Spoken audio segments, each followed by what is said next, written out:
score. Nanliligaw ba talaga itong si Alden Richards kay Catherine Bernardo?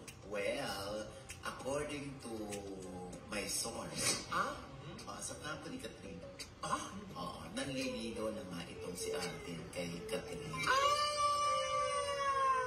Nanliligaw na nga itong si Alden kay Catherine. At makikita naman daw yan sa kanilang body language. Sabi nga ni Alden ay, di ba, what you see is what you get. What you see is what you get, so that's what we got. From a source. Nanliligaw na nga itong si Alden kay Catherine. Ang taray, At gustong-gusto raw ng pamilya ni Catherine si Alden.